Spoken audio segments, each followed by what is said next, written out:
ऐसा लगा अंत में बताइएगा जरूर। अरे बहू, चाय ले ले, उठ जा बेटा। अरे मम्मी रहने देती ना, मैं उठ तो रही थी। अरे कोई बात नहीं, खाने में क्या बनाना है वो बता दे।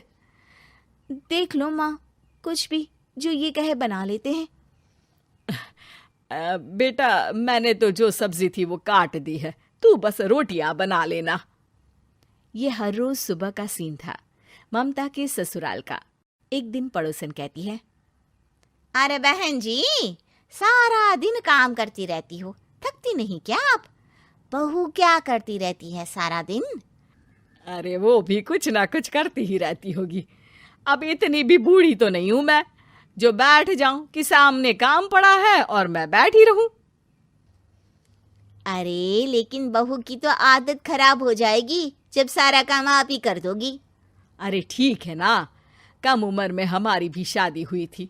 अब आजकल के पढ़ने लिखने वाले बच्चों को सारी जिम्मेदारी लेने में भी तो वक्त लगता है।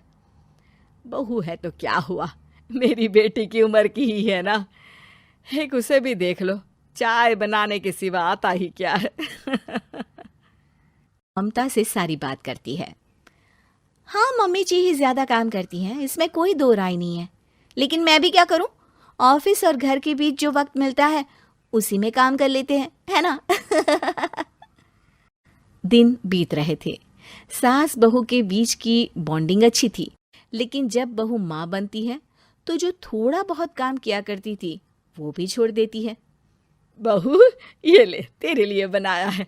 इसको खाने से बच्चा और तू दोनों स्वस्थ रहेंगे। ठीक है माँ जी।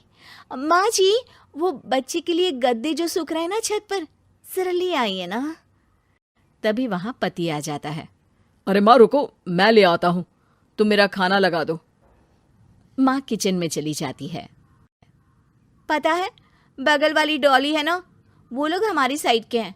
उसकी सास ने तो उसकी हड्डियों को मजबूत करने वाले लड्डू बनाए हैं। उसे भी बच्चा हुआ है ना। पता नहीं मम्मी जी क्या पानी सा उबाल कर दे देती है, मैं तो बस वही खा लेती हूँ।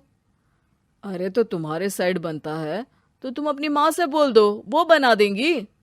आहा, माँ की तबीयत ठीक नहीं रहती, तुम जानती हो ना, कैसे बनाएंगी वो। अरे क्या हो गया सासू माँ को? कल तक तो फेसबुक में किटी की फोटो डाल रही थी। अच्छा अच्छा चुप रहिए। डॉली की सास ने मनाया है, तुम लोगों का भी तो फर्ज बनता है। तभी वहां सास आ जाती है। ये ले बहू, गर्म पानी की बोतल, गर्म पानी पीने से पेट अंदर हो जाएगा। नहीं नहीं माँ जी, गर्म पानी पीने से प्यास नहीं बुझती। अरे पी लेना बेटा। वो बगल वाली डॉली को तो जानती है ना, जो तुम लोगों के साइड की है। तेरे साथ ही उसका भी बच्चा हुआ था। बेचारे का कोई ख्याल रखने वाला नहीं, सारा काम करती है और रात में बस एक लड्डू खाकर सो जाती है। पेट तो लटक ही गया है और बच्चा तो कितना कमजोर सा है उसका। अच्छा माँ, क्या बात है, डॉली की ये हाल है? क्यों मैडम, क्या कहना है आपका? अब पता है मुझे, किसी के पास मेरी सास की तरह सास थोड़ी ना है। नहीं नहीं बेटा, ऐसा नहीं है। मेरे लिए तो तुम सभी मेरे बच्चे जैसे ही हो। ममता को समझ में नहीं आता कि वो सास में कैसे कोई बुराई निकाले, क्योंकि हर कोई उससे उसकी सास की तारीफ ही किया करता था। एक रोज ममता के घर उसकी ननद आती है। अरे भाभी, मुन्नी को तो 6 महीने हो गए, आप अभी भी बेड पर हो। आ गई है आप? कैसी हैं बुआ, बच्चा होने के 6 महीने बाद आई हैं आप? भाभी, अमेरिका दूर है ना तो वक्त लग जाता है। अब इनकी छुट्टी अभी थी तो सभी आ गए। वैसे माँ कहाँ है? थकी हारी सास बेटी को देखकर खुश हो जाती है।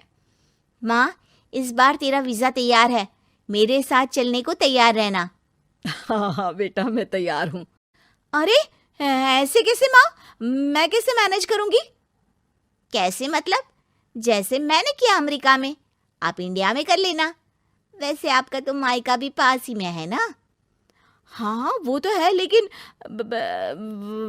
वहाँ माँ के पास वक्त नहीं होता। ईश्वर भक्ति में उनका सारा समय चला जाता है। भाभी, बेटी परेशान हो तो माँ का ध्यान आरती में कैसे लग सकता है? समझ में ही नहीं आता। वैसे भी अब माँ को मैं अपने साथ ले जा रही हूँ। माँ को विदेश घूमने का शौक है ना।